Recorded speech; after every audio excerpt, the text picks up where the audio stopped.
has committed so many sins, he will face the music. That is a different issue. Corruption is at the peak. Everything is in corruption. All those things we handle separately. But my consideration is rebuild the state, reconstruction of the state. That is very, very important for me. Normal circumstances may be, Rajdeep, but the fact that we have given good governance, the fact that we have implemented 99% of our manifesto, the fact that we've given almost 270,000 crores of DBT. Cash transfers to specific groups. No corruption anywhere. There's no corruption, there's no discrimination. You said no corruption. I interviewed Babu.United. He said specifically there is huge corruption. That if 10 rupees are given through cash assistance on a particular scheme, 100 rupees are pocketed by YSRCP, MLAs, MPs and the Chief Minister. This is his claim. Whether it's a liquor bottle, whether it's any of the cash assistance schemes, the government makes sure a certain percentage goes to their MPs, MLAs. See, basically what Babu.United speaks is out of desperation. But I think you should just hold the mic to the people and ask them straight. See, whatever is that amount which is mentioned, which is promised to schemes, every rupee which is spoken at the topmost level, that is me, is reaching the people, every rupee of it, through DBT. And when that were to be the case, and when so much of money through various schemes is already reached, how can anybody even say things like corruption or discrimination? You see, What I am saying, anybody can say anything. Truth is ultimate. There is no truth. Nothing will happen. But temporarily you will have a satisfaction that I have done all these things. Okay, you are asking me, how many people were jailed during 5 years? Is it right? from your party. Not only my party, even opposition parties. Yeah, how many cases they have booked, even civilians. How many people have committed suicides? Understanding is where the money is going, how the money is going. Now we're talking about every government school converted into English medium. Every government textbook bilingual. Entire schools upgraded through Nadu Needu. Every 6th class onwards, every classroom, IFP panels digitized. Every 8th class student gets a tab. Byju's content is interconnected into the syllabus. See, it's a whole lot of change where we're talking about TOEFL as a class, as a period, made available to government class children. We're talking about IB. 2025, first class students will now be IB, will now get into IB syllabus. 2035, our children from the state will actually write IB exam in 2035. Every year we upgrade one class. So it's a comprehensive thing where money is being spent. Why have you gone back to the Prime Minister? What I am asking you, apart from special status, we don't have any differences. I got all other things done. That is a sentimental and honor place. That's why I deferred.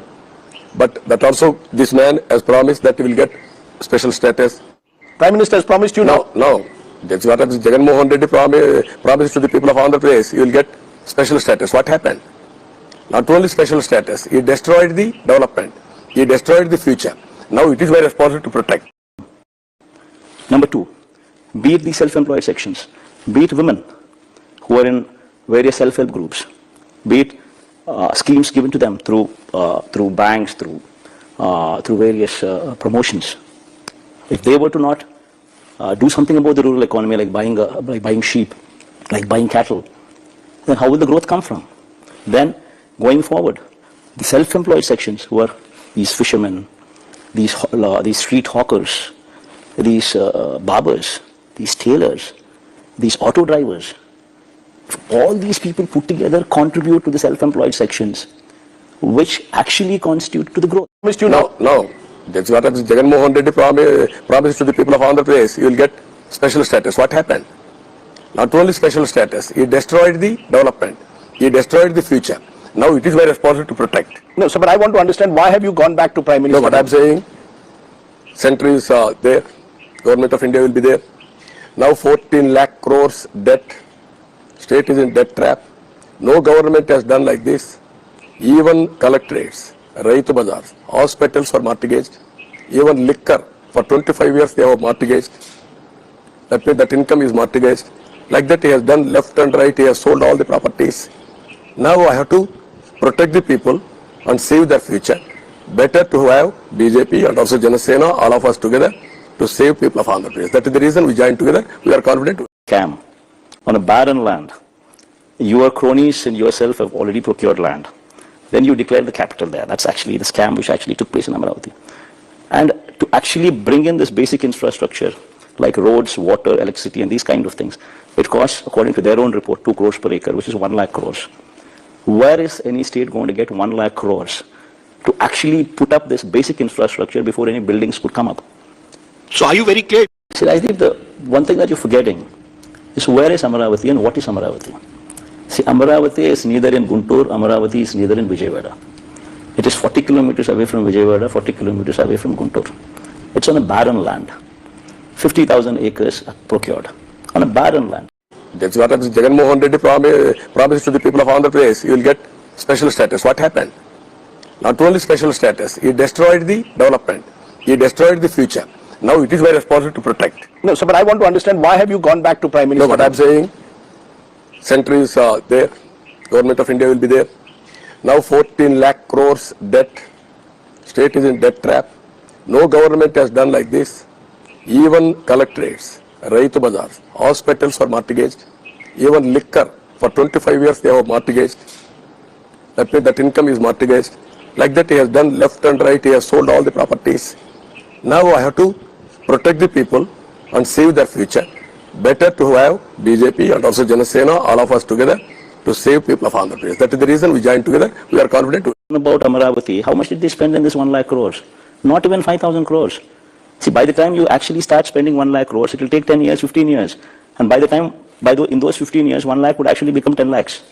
It would be a dream chasing. Whereas Visakhapatnam is the biggest city in Andhra Pradesh. So you will make it your capital? Yeah, you need to be practical there. You need to be pragmatic in what you're doing. See, Vizag has already got infrastructure. It is the #1 city in the state. It's already got roads. It's already got beautiful airports. It's already got everything that a city needs. Maybe 5-10 years, you would actually see Vizag competing with Hyderabad, Bangalore or Chennai over the course of next 10 years. Otherwise, you never see a capital which can actually compete with anything. As I've told you, you asked me the same question before, and I did reply then. See, basically, whether somebody is done wrong or right, it stands the test of the courts. And if the courts have deemed fit that this man be sent into prison for 52 days, then that means he's done something which he should not have done. He's out on bail. He's out on bail. But bail is anyway a right which anyway comes to anybody at some point of time. But the very fact that the scams that he's committed has got good enough evidences, sufficient enough evidences, that actually put him behind the bars. The thing is, Rajiv, see the stone what they speak about. Who threw the stone? It was their people who got this, who actually threw the stone. He denies that. What are we talking here, Rajiv? And somebody has the audacity to actually say that. I mean, if Chandrababu Naidu feels so like that, let Chandrababu Naidu stand there. I'll give you the opportunity to throw 10 stones at him at the same speed at which I was hit, each resulting in 3 stitches. And let sympathy come to him. Yes, committed. As I've told you, you asked me the same question before, and I did reply then. See, basically, whether somebody is done wrong or right, it stands the test of the courts. And if the courts have deemed fit that this man be sent into prison for 52 days, then that means he's done something which he should not have done. He's out on bail. He's out on bail. But bail is anyway a right which anyway comes to anybody at some point of time. But the very fact that the scams that he's committed has got good enough evidences, sufficient enough evidences, that actually put him behind the bars.